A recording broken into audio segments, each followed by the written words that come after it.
நீற்றறையில் இட்டோம் பிழைத்து கொண்டான்.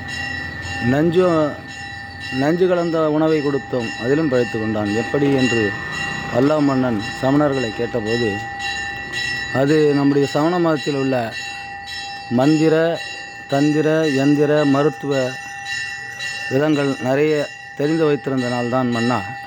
ஆகவே அவனை இவ்வாறெல்லாம் அழிக்க முடியாது.